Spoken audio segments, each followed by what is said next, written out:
Assalamualaikum warahmatullahi wabarakatuh. Bagaimana kabarnya semua? Saya harapkan kita semua selalu dalam lindungan Tuhan yang Maha Esa, Allah Subhanahu wa taala. Jadi pada kesempatan ini masih dengan saya di sini, Nanda Pranandita, yang akan membahas tentang berbagai macam materi. Untuk kali ini kita masih berputar pada matematika dasar, yaitu salah satunya mengenai bangun datar, terkhusus bagaimana rumusan dari keliling dan luas pada bangun datar. Seperti kita ketahui bahwa bangun datar merupakan salah satu topik matematika yang membahas tentang bentuk dua dimensi. Jadi bangun datar itu adalah bentuk dari dua dimensi. Mungkin yang sudah mengetahui bahwa terdapat bentuk dua dimensi, tiga dimensi, dan mungkin bisa lebih dari tiga dimensi nantinya. Untuk bangun dua dimensi hanya memiliki keliling dan luas. Itu yang harus kita ketahui. Nah, ada berbagai macam di sini. Macam-macam bangun datar ada apa saja? Mungkin tidak semua saya sebutkan di sini. Kita sebutkan beberapa di antaranya, yaitu yang sudah banyak dikenal orang, persegi yang pertama. Kemudian ada persegi panjang. Perbedaannya bahwa persegi mempunyai sisi yang sama. Persegi panjang terdapat panjang dan lebar pada bidangnya. Lingkaran. Kemudian yang lain ada segitiga. Bentuk trapesium, jajaran genjang, layang-layang, dan yang terakhir di sini saya punya belah ketupat. Untuk kali ini saya akan membahas beberapa perhitungan ataupun rumusan dari keliling dan luas dari beberapa bangun datar yang saya tampilkan ini. Kita akan membahas persegi panjang, persegi yang pertama, kemudian persegi panjang, lingkaran, segitiga, trapesium, dan layang-layang di sini. Seperti apa pembahasannya akan saya lanjutkan. Nah, pertama persegi atau persegi 4. Ada yang menyebutkan persegi, ada yang menyebutkan persegi 4. Nah, pada persegi 4 seperti kita ketahui dia mempunyai besar atau panjang sisi yang sama. Jadi semua sisi pada persegi 4 mempunyai panjang sisi yang sama.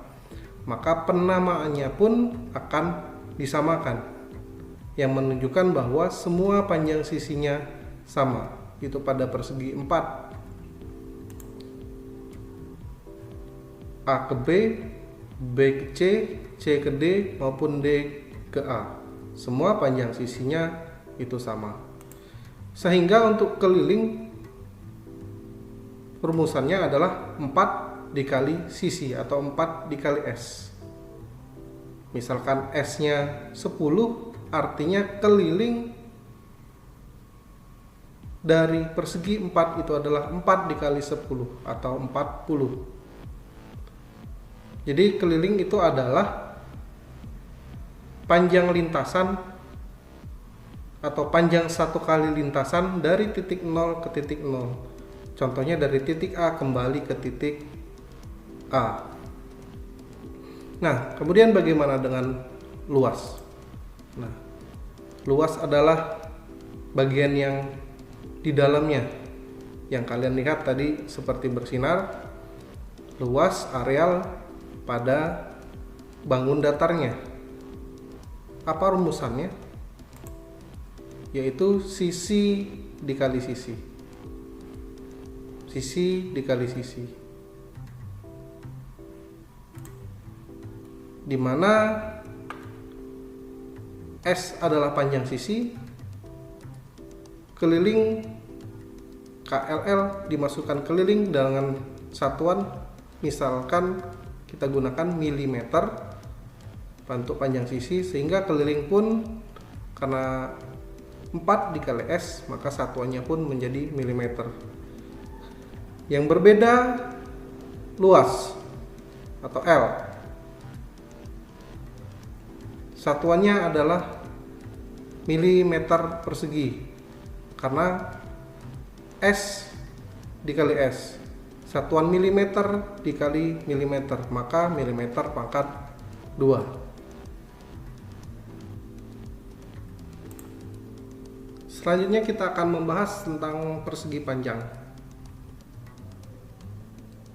Persegi panjang hampir mirip dengan persegi 4, hanya saja pada bagian tertentu dia lebih memanjang sehingga dia mempunyai panjang sisi yang berbeda, atau biasa dinamakan panjang untuk sisi AB ataupun sisi CD dan lebar untuk sisi BC maupun AD.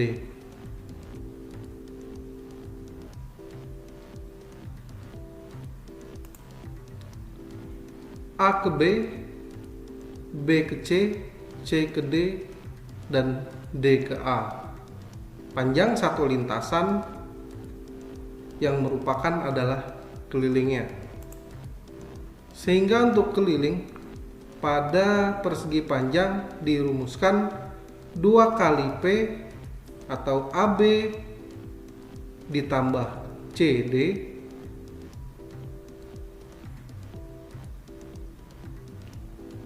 ditambah 2 kali L atau ditambah AD tambah BC, itu adalah keliling. Sedangkan areal ini yang berkedip itu adalah luas atau areal atau luas dari persegi panjangnya, sehingga rumusannya adalah panjang dikali lebar. Jika persegi 4 sisi dikali sisi, maka kalau persegi panjang dia adalah panjang dikali lebar, di mana P adalah panjang dengan satuan kita misalkan milimeter, tergantung nantinya perhitungan kita mau menggunakan apa sebenarnya. Cuma intinya jika panjang dan lebarnya milimeter, maka kelilingnya juga menjadi milimeter.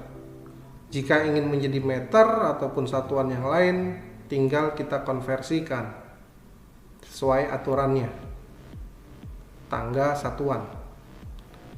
Dan untuk luas, panjang kali lebar dengan satuan milimeter persegi. Selanjutnya saya punya lingkaran di sini. Pada lingkaran titik tengah, dari titik tengah jika kita tarik garis ke arah luar pada 2 arah, boleh dikatakan ini adalah titik terluar dimulai dari titik tengah. Saya ulangi, dari titik tengah kita tarik garis ke arah luar kedua arah, di kedua arah. Ini adalah diameternya. Nah, sebelum saya menyebutkan tentang rumusan dari keliling maupun luas, saya akan membahas dulu tentang sejarah pi di sini. Jadi pi itu dalam lambangan seperti ini. Istilah pi diambil dari huruf Yunani piwas asalnya, yang merupakan, jadi piwas ini atau pi itu merupakan abjad Yunani yang ke-16. Nah, jadi pada zaman itu di Yunani mereka melakukan perhitungan ataupun untuk mengetahui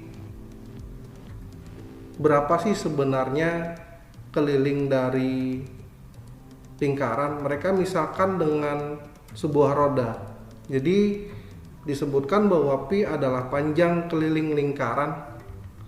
Panjang keliling lingkaran yang berdiameter satu satuan. Seperti apa maksudnya? Jadi ketika mereka mencoba menggunakan sebuah roda, dimisalkan roda yang mereka ukur itu berdiameter 1 meter, jadi D nya adalah 1 meter.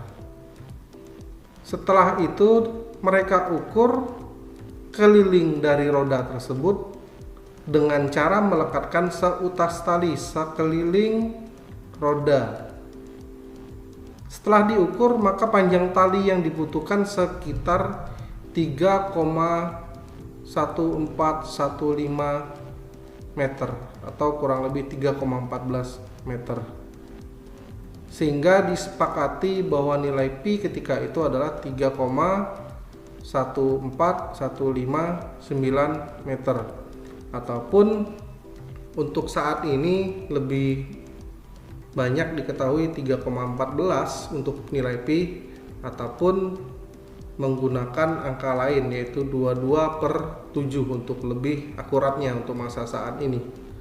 Dan pi itu juga diartikan sebagai satu putaran penuh lingkaran, karena jika kita lihat nilai pi adalah 3,14 yang mereka dapatkan dari panjang tali untuk mengukur keliling sebuah roda. Tapi pi juga diartikan satu putaran yang besarnya 360 derajat. Jadi dalam sudut pi itu adalah 360 derajat.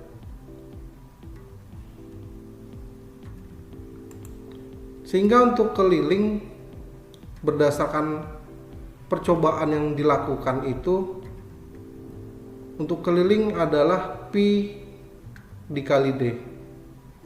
Jika d-nya 1 tadi disebutkan, maka pi-nya adalah 3,14.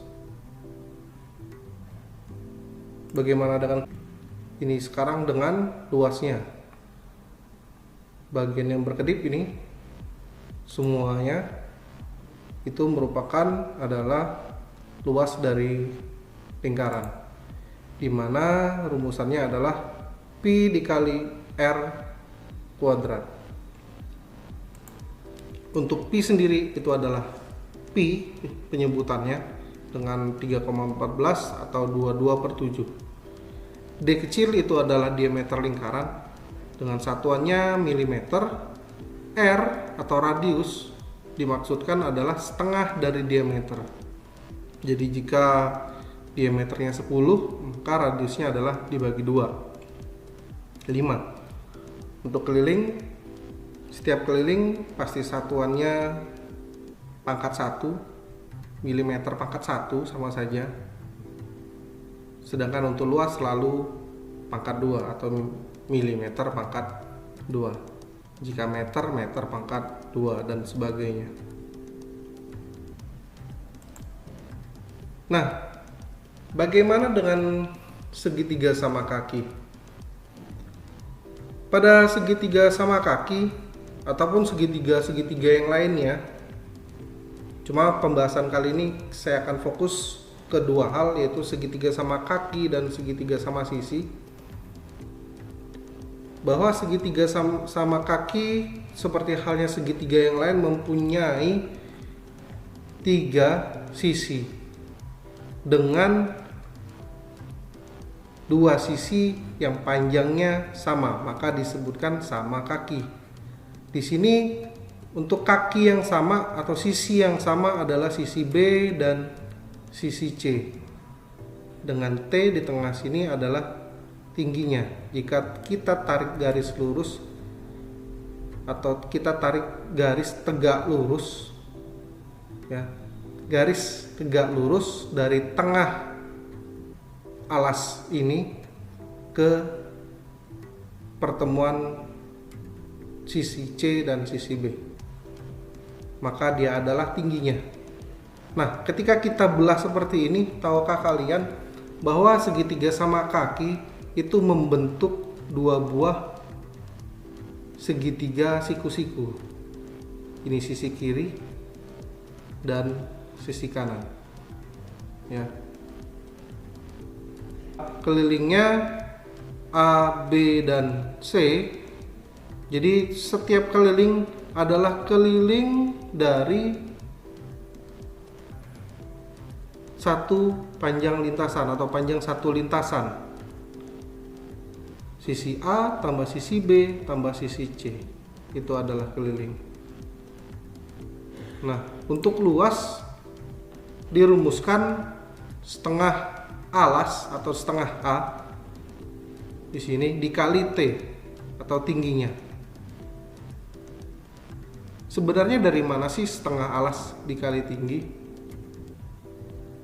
Kenapa harus setengah alas dikali tinggi? Tahukah kalian bahwa tadi saya sebutkan dengan pembelahan di sini kita tarik garis tegak lurus terhadap sisi alas tepat di tengah, tegak lurus ke titik pertemuan sisi C dan sisi B, dia akan membentuk dua buah segitiga siku-siku, sisi kanan dan sisi kiri.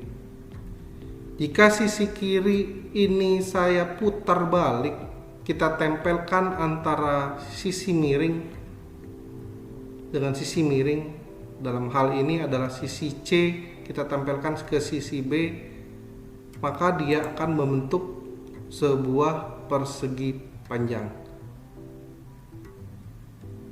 Kita ketahui bahwa persegi panjang adalah panjang dikali lebar. Nah, di sini pada segitiga sudah disebutkan sebelumnya bahwa panjang ini adalah tinggi, panjang ini adalah setengah dari alasnya.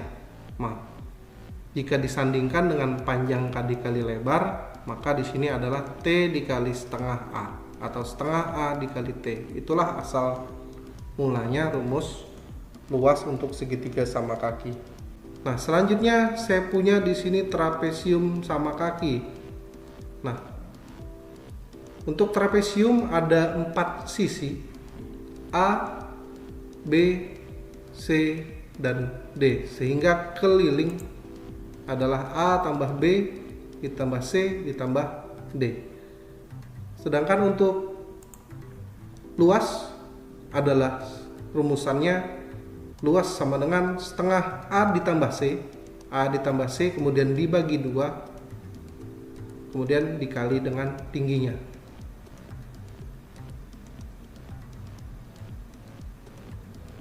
Nah, jika kalian lihat ini khususnya untuk trapesium sama kaki. Dia mempunyai 2 sisi miring pada trapesium sama kaki dengan kemiringan B dan D yang sama tentunya karena sama kaki.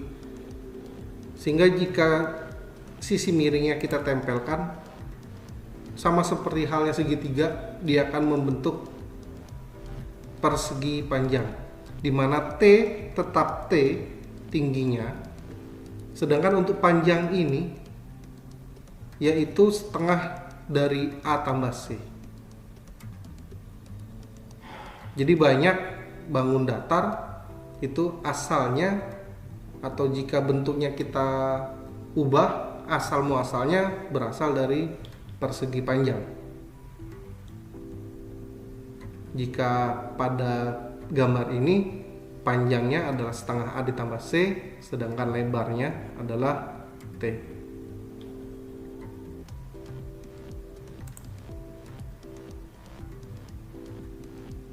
Nah, untuk yang terakhir, saya punya layang-layang. Sedikit perbedaan pada bangun datar yang sebelumnya, beberapa yang sebelumnya. Untuk layang-layang, dia mempunyai 4 sisi. Di sini saya namakan untuk titik-titik sudutnya, bukan sisi-sisinya yang saya namakan. ada titik A, B, C, dan D. Nah, jika saya tarik garis diagonal dari sudut-sudutnya, garis perpotongan antar sudut, dan tengahnya kita beri penamaan O, jika kita perhatikan pada layang-layang terdapat segitiga siku-siku sebanyak 4 buah, dimana untuk yang bagian atas, atau saya sebutkan segitiga AOD dan segitiga AOB besarnya sama.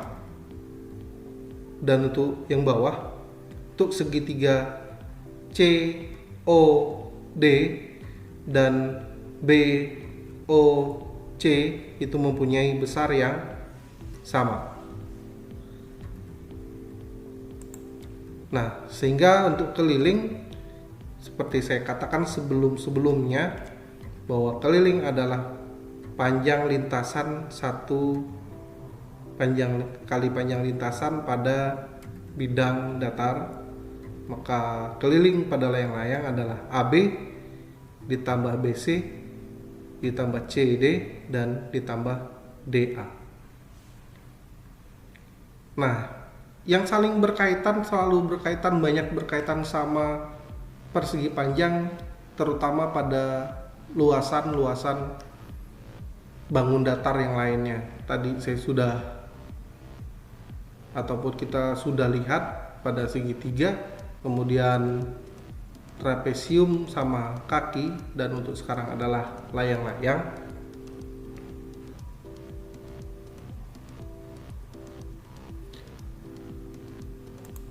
Untuk luas, untuk rumusannya yaitu setengah dikali BD dikali AC. Setengah dikali BD, panjang potongan, garis potongan BD, dan panjang potongan AC, atau terkadang disebut diagonal pertama dan diagonal kedua. Nah, asal muasalnya saya katakan lagi, dia asalnya dari bentuk persegi semuanya. Kita akan coba tempelkan masing-masing sisi miringnya. Yang bawah dulu ini kita tempelkan. Nah, membentuk persegi panjang. Nah, bagaimana dengan yang atas? Kita tempelkan juga, kita pindahkan yang sebelah kiri, tempelkan garis sisi miringnya ke yang kanan. Nah, membentuk satu buah persegi panjang secara total, dimana kalau kalian perhatikan bahwa panjang ini atau panjang ini itu sama, adalah setengah dari BD, sedangkan untuk dari atas ke bawah atau bawah ke atas itu adalah panjang AC. Mungkin akan saya bandingkan ini, kita coba bandingkan dengan bentuk layang-layang sebelumnya. Nah, ini kembali ke rumus, BD adalah panjang diagonal. Nah, setelah kita berubah bentuknya, kita tempelkan masing-masing sisi miringnya dengan bentuk yang sama, kita dapatkan sebuah persegi panjang. Kita tahu di sini panjangnya adalah setengah dari BD dan tinggi ini adalah tetap AC. Nah, panjang AC, lebar adalah setengah BD. Maka boleh dikatakan jika persegi panjang adalah panjang dikali lebar, maka untuk bentuk ini yang bentuk transformasi dari layang-layang, untuk luasnya adalah AC dikali setengah BD. Nah, baik, mungkin ini saja yang bisa saya sampaikan untuk materi tentang bangun datar. Jika ada pertanyaan, boleh ditanyakan pada kolom pertanyaan, atau yang mengenal saya, mengetahui kontak saya, silakan kontak langsung ke saya terima dengan tangan terbuka. Apapun pertanyaannya, yang bisa saya jawab akan saya jawab, yang belum bisa saya jawab akan kita diskusikan. Terima kasih. Saya akhiri untuk perjumpaan kita kali ini. Semoga apa yang saya sampaikan memberi manfaat, bukan hanya bagi para penonton, pendengar, tapi juga pada diri saya sendiri. Saya akhiri, wassalamualaikum warahmatullahi wabarakatuh.